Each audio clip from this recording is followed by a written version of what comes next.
주님의 이름으로 기도 올렸습니다. 아멘. 여러분, 우리는 간혹 또는 자주 사람들마다 약간의 차이는 있겠지만 가족들에게 또 자녀들에게 특히 알 뻔한 때가 있죠. 이것이 왜 이 시간까지 안 들어올까? 야가 지금 어디 가서 뭐 할까? 때로는 아니 우리 남편이 우리 아내가 그러면서 약간 알 것 같은 상황 속에서 전화를 따랑 하죠. 어디서 뭐래? 이렇게 뭐하고 있어? 누구랑? 뭐 이렇게 묻잖아요. 이런 것은 몰라서 물어볼 때도 있겠지만 때로는 알면서 네가 서 있는 곳이 지금 어떤 곳인지 네 자신이 한번 뒤돌아봐 이런 측면에서 물어볼 때가 있습니다. 아니나 또는 상황들이 궁금해서 묻는 경우도 있겠지만 뭔 짓거리 하는 거요? 라고 물어볼 때도 있다는 얘기죠. 그러면 이제 엄마로서 또 자녀에 대한 관심 또는 보호 차원이지 않겠습니까? 오늘 하나님께서도 이와 같이 아담에게 물으셨습니다. 아담아, 네가 어디 있느냐? 이렇게 물으심은 하나님의 자녀에게 자신을 돌아보라는 큰 사랑과 배려이죠. 여러분, 하나님께서 저와 여러분에게 어떠한 마음을 가지고 계실까요? 여전히 하나님께서 네가 어디 있느냐? 라고 저와 여러분에게 물으신다면 어떤 장소에 대한 물으심이 아니고 하나님과 나 사이의 관계를 물어보신 줄로 믿습니다.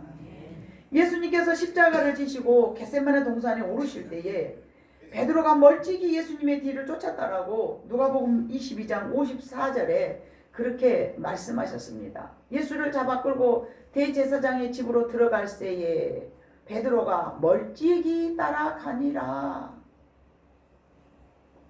멀찍이. 왜 그는 멀찍이 떨어져서 예수님의 뒤를 쫓았을까요? 그것은 이미 그의 마음에 예수님과 함께 죽을지언정 주님을 배반하지 않겠노라고 단호하게 고백하였지만 막상 환난이 임하니까 내게 어려움이 닥칠 것 같아 보이니까 두려워서 예수님을 멀찍이 따라가는 자였습니다. 베드로는 여러분이 알다시피 12제자 가운데서 가장 뜨거운 마음을 소유한 사람이라고 말을 해도 과언이 아닐 정도로 베드로와 예수님의 관계는 굉장한 관계였습니다. 매우 남다른 마음을 가지고 있었습니다. 자기 스스로도 나는 예수님과 남달라. 여러분 그러잖아요. 성도들도 그러잖아요. 나는 목사님하고 다른 성도라고 다른 관계를 가지고 있어. 뭐 이런 것들을 유도하거나 생각하는 경우를 제가 종종 느낍니다. 그러나 막상 사람이 어려운 환난이 임하면 그 어려움이 내게 그 영향을 미칠까 봐서 멀찍이 따라간 거예요. 베드로가. 예수님의 제자로 알려지게 되면 목숨을 잃게 되기 때문에 그는 분명히 누가복음 22장 33절에 그가 말하되 주여 내가 주와 함께 오게도 또는 죽는 데에도 가기를 각오하였나이다 라고 고백을 했거든요. 이와 같이 사람은 자기의 생각의 각오와 막상 삶 속에서 내가 나타나는 어떤 행동을 보면 이렇게 상당한 차이가 있을 수 있습니다. 죽음을 불사하겠다라고 말하였으나 막상 죽음이 눈앞에 다가오자 주님을 멀찍이 뒤쫓았습니다. 우리들 가운데서도 간혹은 내 삶이 너무 무겁고 버거울 때 하나님과 관계를 멀찍이 하는 경우가 있습니다. 그것은 매우 위험한 일입니다. 베드로가 예수님의 뒤를 멀찍이 떨어져서 따르다가 주님을 부인하게 되었음을 우리는 기억해야 될 줄로 믿습니다. 예수님이 고난을 당하게 되자 모두가 떠나가 버렸습니다. 예수님의 제자가 베드로뿐만이 아니라 그나마 베드로는 멀찍이라도 따라갔잖아요. 나머지 다른 11명은 다 어디로 가버렸을까요? 고난은 우리가 왜 이렇게 외면하게 될까요? 고난이 내게 유익이라는 것을 지식으로는 알지만 실제 생활에서는 고난을 달게 받아들이려는 신앙이 그닥 많이 없습니다. 내가 만약에 우리 교회를 지으면서 여러분 한 번쯤 생각을 해봤어요. 하나님, 물론 하나님께서 내 마음을 잘 붙잡아 주셔서 어려운 일이 별로 없을 것 같다라는 그런 그 중심에 그 마음이 있었지만, 그럼에도 불구하고 하나님께서 한 번 정도 이렇게 생각을 하게 하시더라고요. 만약에 우리 교회가 이렇게 짓다가 경제적으로 어려운 일이 생기면 과연 누가, 어떤 성도가 이것을 목사님 걱정하지 마세요, 저랑 함께 이 십자가를 짊어지고 가시겠습니다, 이렇게 말할 성도가 몇 사람이나 될까? 그러고 한번 가만히 생각을 해봤어요. 이렇게.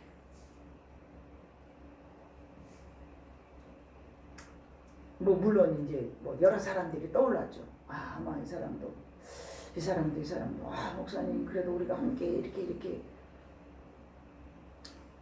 뭐 그런 일이 일어나지 않겠지만, 예. 그러나 여러분, 정말로 어떤 어려운 일이 생겼을 때에 분명하게 목사님 제가 이 일을 끝까지 정말 내 일처럼 여기고 함께 십자가를 짊어지면서 이 일을 같이 해내겠습니다, 그럴 사람을 떠올리는 그런 경우도 있더라 그 말이죠. 오늘 본문에 아담에게 물으신 물음은 여러분 우리가 너무나 잘 아는 것처럼 죄 지은 인간에게, 아담에게 네가 지금 뭐하고 있느냐라고 물어보고 계시거든요. 이 물음은 하나님은 지금도 저와 여러분에게 물어보시고 계신 줄로 믿습니다. 하나님께서는 항상 우리에게 이런 관심을 갖고 계십니다. 네가 아무리 지금 어려운 일이 네 삶 속에 나타났다고 할지라도 너는 지금 어디에 서 있느냐? 하나님을 불신하는 그 자리인가? 하나님을 원망하는 그 자리인가? 하나님께서는 반드시 하나님과 우리 사이에 그 사이를 확인하고 계실 거예요. 관계를 회복하기 위하여서 오늘 아담에게 하나님께서는 묻습니다. 여러분도 그러잖아요. 아이들이 핸드폰을 너무 많이 해. 이 녀석이 1시간 할 줄 알았더니, 반 시간만 할 줄 알았더니, 그래 내가 그리스도의 인내를 참아서 2시간 정도는 참는다. 그런데 막 3시간 4시간 밤에 잠 안 자고 막 게임만 열심히 하고 있어요. 그러면은 야 너 뭐래 이렇게 하면은 못 참을 수 있잖아요. 그러니까 큰 기침만 하면 엄마가 네 다 알고 있거든, 이런 식으로 살짝 그렇게 하는 경우가 있지 않습니까? 내가 널 지켜보고 있어, 이런 마음으로 하나님께서는 아담에게, 이미 아담이 선악과를 따먹는지 다 알고 계시고 어디에서 뭘 하고 계신지 다 알고 계시지만 묻고 계셨어요. 아담아, 네가 지금 어디에 있느냐? 얼마나 이 물음이 여러분 하나님 입장에서 볼 때에 안타까운 마음이십니까? 죄지은 우리에게 네가 어디 있느냐라고 물으셨어요. 이게 보통 물음이 아니에요. 어떤 장소를 묻는 물음이 아니라니까요. 오늘날 세상에 많은 사람들은 자신들의 삶에 어떤 목적이나 의미가 있는지 막 의심하죠. 목자 되신 하나님이 그들을 찾고 계신다는 것은 하나님께서 우리에게 정말로 많은 신경을 쓰시고 계신다는 것이고, 그 신경을 쓰신다는 것은 매우 중요한 일입니다. 하나님이 우리에게 어디 있느냐고 묻지도 않으신다면 그 인생은 이미 그래야말로 버려진 인생이죠. 하나님이 관심을 갖고 계시지 않는 인생이죠. 여러분 그러지 않겠습니까? 자녀가 막 떼어 먹어서 도대체 내가 너한테는 관심을 둘 필요가 없어, 그러면 네가 어떻게 되니 나하고는 아무 상관없을 거야. 누가복음 15장 4절에 봐보면요, 너희 중에 어떤 사람이 양 100마리가 있는데 그 중에 하나를 잃으면 99마리를 들에 두고 그 잃은 것을 찾아내기까지 찾아다니지 아니하겠니? 하나님은 우리는 생각할 때에 99마리가 있고 한 마리 정도 없어지면은 이거는 우리는 그 재산의 가치를 생각하잖아요. 재산의 가치를. 그럼 99마리에 있으니까 한 마리 정도는 없어져도 된다는 생각 우리 인간은 가져요. 그러지 않겠어요? 99마리가 있으니까 재산의 가치로 생각한다면 한 마리 정도 어디 가서 이놈 양이 목자의 음성을 들여야 되는데 어디 가서 뻘짓거리 하다가 낭떠러졌는지 일이 잡혀먹었는지 모르겠어요. 그러나 하나님은 그 99마리를 버려두고 한 마리를 찾으러 가셨어요. 그 99마리를 버린 게 아니죠. 너희들은 여기가 있으니까 내가 믿고 저 한 마리 그 길을 잃어버리고 이미 이 물에서 떠나가 버린, 하나님의 곁에서 떠나가 버린, 하나님 앞에서 죄를 지어서 정말로 어쩌면은 관심도 갖지 않을 만한 그런 영혼인데 하나님께서는 그 99마리보다도 더 소중하게 여기신다. 그 잃어버린 양을. 우리는 이 양을 치는 목자의 비유를 수많은 사람들이 있더라도 하나님의 어린 양 한 마리를 매우 중요하게 여기신다는 것을 우리는 기억해야 됩니다. 교회 안에 때로는 정말 제가 목사이다 보니 하나님의 그 마음을 100% 알 수는 없지만 그래도 이해가 돼요. 사람들은 그래요.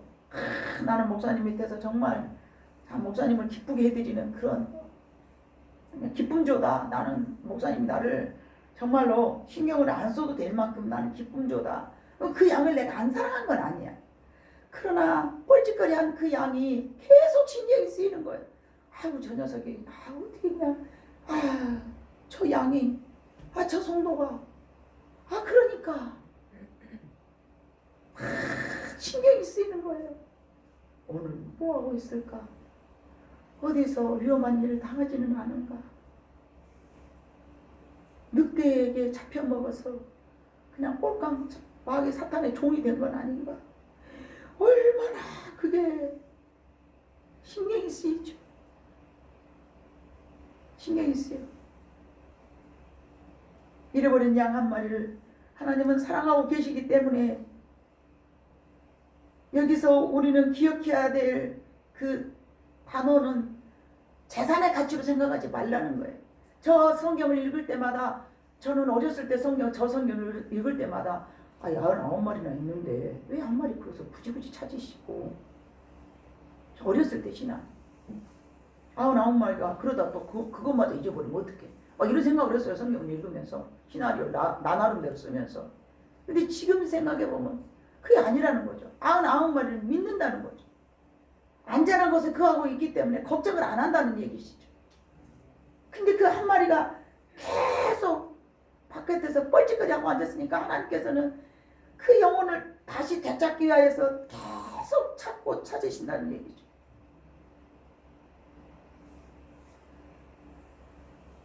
하나님은 원래 하나님의 것이었는데 잃어버렸다는 것, 이걸 우리는 중요하게 생각을 해야 돼. 원래 하나님의 것이었는데 잃어버렸기 때문에 그 잃어버린 것을, 원래 하나님의 것이 아니었으면은 그 잃어버린 것에 대해서 관심을 안 가지시. 근데 원래 하나님의 것이었어. 본래 하나님의 것이었는데 잃어버렸어. 저는 간혹 그 우유차 막 이런 데 봐보면요, 당시 4살 하얀 옷에 반바지 이렇게 그때 당시 잃어버렸어. 근데 막 15년 18년 나이가 얼마나 많이 지났잖아요. 근데 아이를 찾습니다. 그래갖고 우유 그 팩에도 옆에 보면 당시 4세 봐보면 88년도 2000 몇 년도 이러고 써진 거예요. 저 그 마음을 여러분, 제가 엄마이다 보니까 엄마는 지금도 찾고 있구나. 혹시라도 양심에 그 아이는 3살 먹었을 때 아이는 모르겠잖아요. 내가 하얀색을 입은지 검은색을 입은지 머리가 단발머리였는지 뭔 머리인지 모르잖아요. 그러나 그때 당시 그런 아이를 보고 혹시 양심에 다시 돌려보내주지 않을까 하는 그런 마음으로 지금도 그렇게 광고를 해서 우유팩이나 자동차 막 이런 그 면에 봐보면 보이더라고요. 자신의 아이를 찾기 위해 안간힘을 쓰는 그 부모의 마음을 마치 잃어버린 양을 찾기 위한 하나님의 마음으로 비교를 제가 해봤습니다. 그럼에도 불구하고 자녀를 잃어버렸다면 그 부모는 분명히 자신의 부주의였던 그런 어떤 것을 자책을 하고 있겠죠. 하나님도 아마 어쩌면 그러실 수 있어요. 분명히 내가 그를 더 이렇게 보호하고 했어야 되는데 이 녀석이 나갔네. 제 생각이죠. 하나님이 그러셨을 다른 마음으로 갖고 계신 그럴 수 있겠지만 여하튼 그 이유는 그가 내 자녀이기 때문에 찾는다는 거잖아요. 옆집에 있는 자녀가 잃어버렸어. 내가 나란히 한 라인에서 살아. 같은 아파트 동에. 잃어버렸을 당신 어머 어떡해 누구 엄마가 아이를 잃어버렸대 막 하면서 막 그때 당신은 슬퍼하고 안타까워할 수 있지만 시간이 지나면 옆집에 사는 우리는 그렇게 가슴이 미어지게 찾지는 않아요. 그런데 본인의 그 부모 마음은 자기 자식이기 때문에 해가 지나고 예? 본인이 설령 늙더라도 늙어 뭐 거의 죽음에 이르더라도 그 잃어버린 자녀를 가슴에서 지워지겠습니까?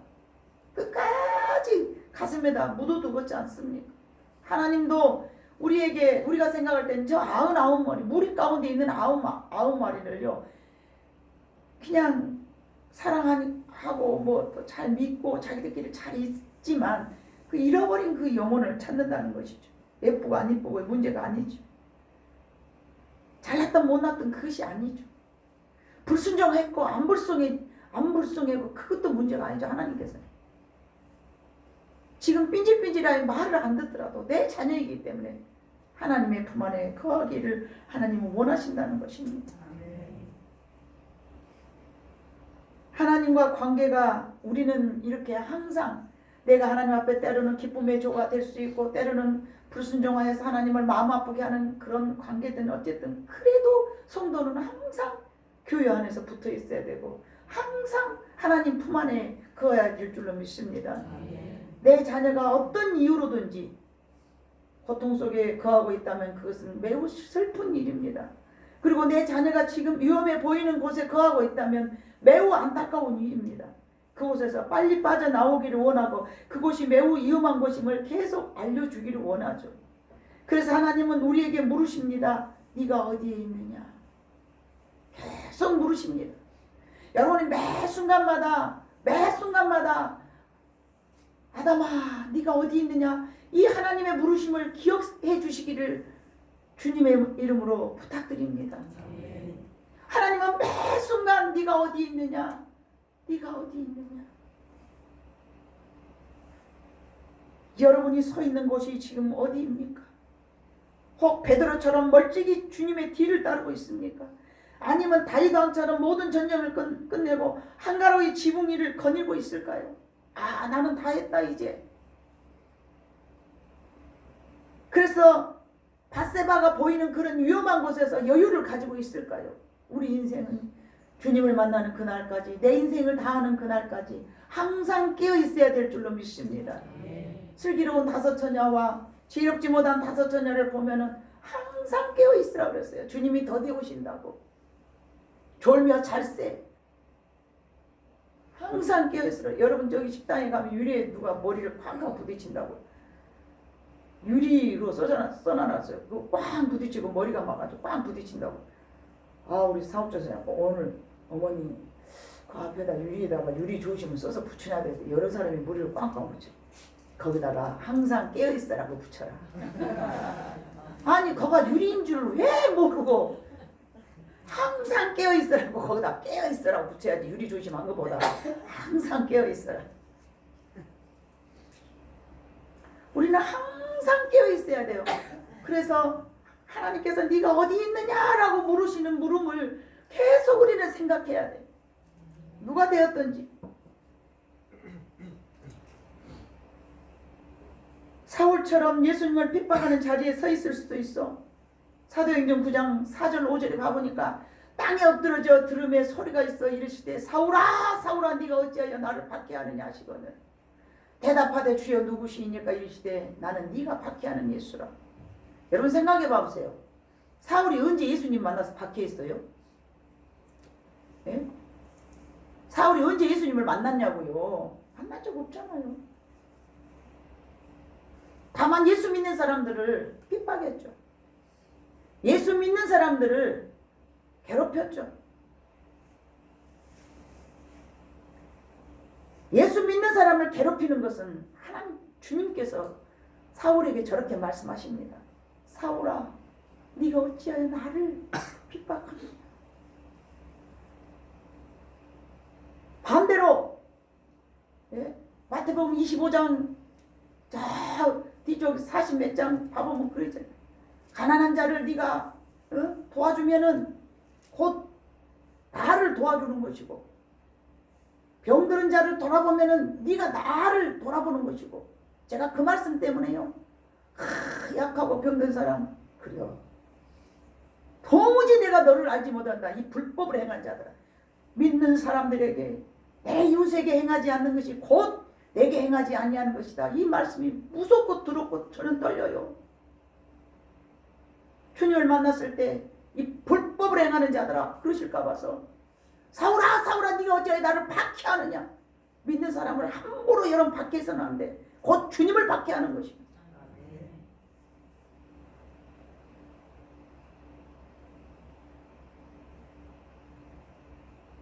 때로는 우리가 베드로처럼 멀찍이 주님의 뒤를 따르고도 있고요. 때로는 우리가요 저렇게 사울처럼요 주님을 박해하는 경우도 있어요. 교회를 다니고 예수를 믿는다 하면서도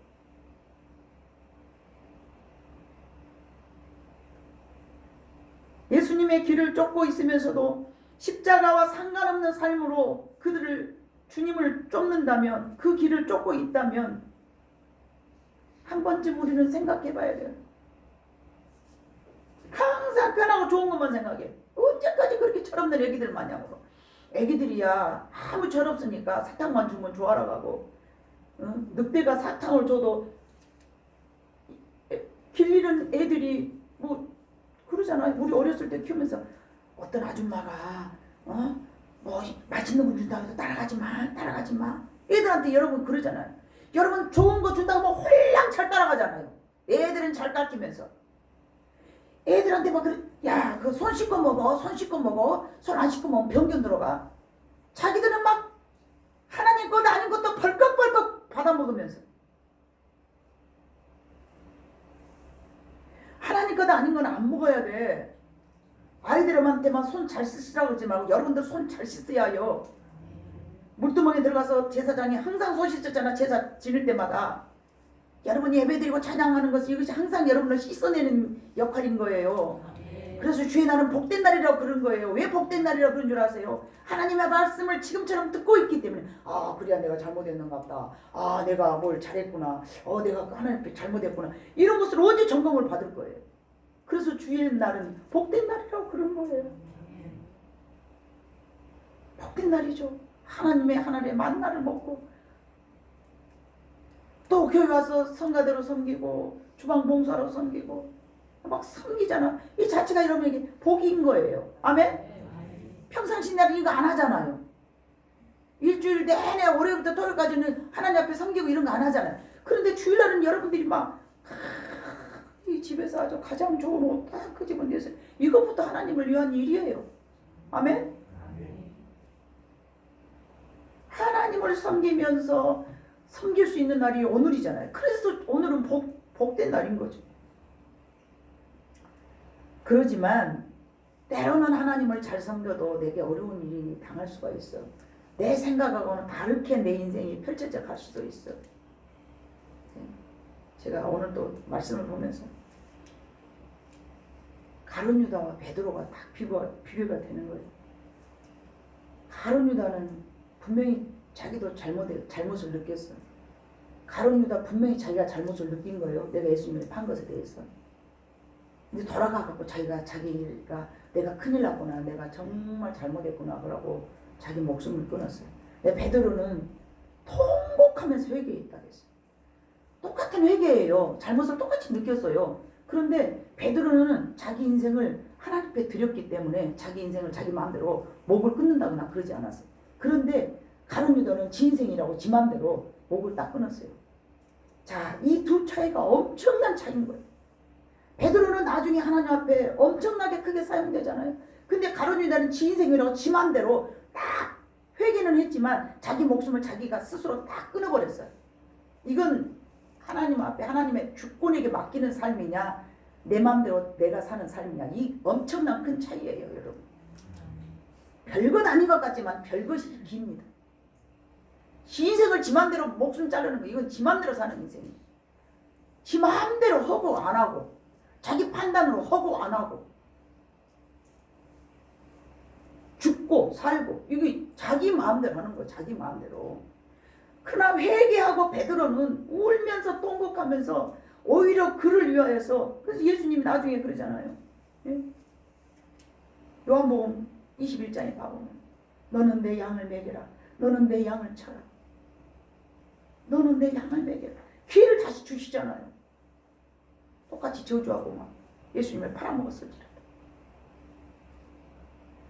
너는 어디에 서 있느냐 하나님을 물어보시는 거예요. 너는 어디에 서 있느냐. 여러분 지금 어디에 서 있습니까? 낭떠러지에 서서 하나님의 애 태우고 저거 한 발만 땅에 떨어지면 곧 아이고 저거 요런 데서, 여러분 막 애기들 키울 때 그러잖아요. 한 발만 또 무서워 죽어서 막 한 발만 하면 밑으로 계단으로 덜덜덜덜 막 붕그러갈 자리에 서서 아무도 모르게 발 이렇게 써갖고 이러고 있는 거예요. 애들이 지 걸어보고 나 걸음마 연습한다고요. 웃겨불러요. 자기는 걸음마 연습한다고. 안돼 엄마가 그러면 나 걸은다고 그러면서 막 발을 덜덜덜 떨고 막 하고 간단 말이에요. 안돼 막 이러잖아. 상상해보세요. 여러분은 지금 하나님 앞에 99마리처럼 안전한데 거하고 있습니까? 아니면 진알로 해먹었다고 막 나대고 위험한 데가 있습니까? 예수를 쫓으면서도 누구는 조금씩 예수님을 닮아가면서 미흡하지만 사랑을 나누고, 그래도 회개하고, 그래도 소금 노릇 해먹었다고. 하나님은 이 땅에 소금 역할을 해줄 성도가 필요한 거예요. 저는 그랬어요. 요즘 저는 그 말씀이 계속 저한테 와요. 소금이 맛을 잃으면 무엇으로 차게 하리요. 주님, 그렇습니다. 성도가 성도의 맛을 잃으면 세상이 어찌 밝아지겠습니까? 우리가 우리다워지지 않으면 무엇으로, 누구로? 예? 저와 여러분이 맛을 잃어버리면 하나님은 누구를 가지고 그리스도의 나라를 세워가겠냐 말입니다. 주님, 죄송합니다. 소금이 맛을 잃으면 하나님이 길에 밟히어서 던져서 밟히운 바가 있다고 그랬는데, 주님, 우리는 소금의 맛을 잃지 않도록 늘 성도답게 그 모습, 그것을 유지하는 저와 여러분이 되기를 진심으로 원합니다. 그래서 그 주님의 사랑, 주님의 신실하신 사랑을 멀찍이 쫓아가는 자가 예수님의 사랑을 증거하겠습니까? 구레네 시몬을 봐보세요. 예수님하고 상관없이 살았지만 예수님을 따르다가 구레네 시몬한테 야 네가 이 십자가 대신 짊어지고 가. 그가 즐거운 마음으로 안 했어요. 억지로라도 그럼 주님의 짐 그래도 짊어지고 갔잖아요. 강도 만난 이웃에게 부비가 들어도 섬기고 또 관심을 갖고 여러분이 살고 있는 것인지, 아니면 나하고 상관없으니까 내 맘대로 살아가고 있는 것인지. 마태복음 25장 24절로 25절을 봐보니까 또 무슨 말씀이 있습니까? 하나도 남기지 못하고 한 달란트 받았던 자가 와서 주여 당신은 굳은 사람이라 심지 않은 데서 거두고 해치지 않은 데서 모으는 줄을 내가 알았으므로.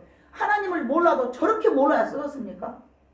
저건 하나님을 모르는 성도들의 삶이에요, 여러분. 하나님을 모르는 사람, 하나님을 왜곡되게 하는 사람.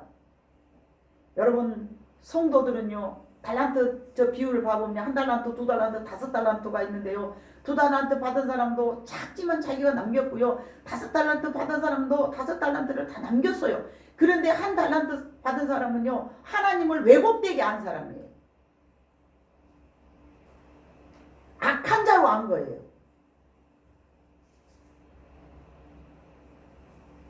우리는 하나님을 왜곡되게 하는 성도가 되지 않기를 주님의 이름으로 부탁드립니다.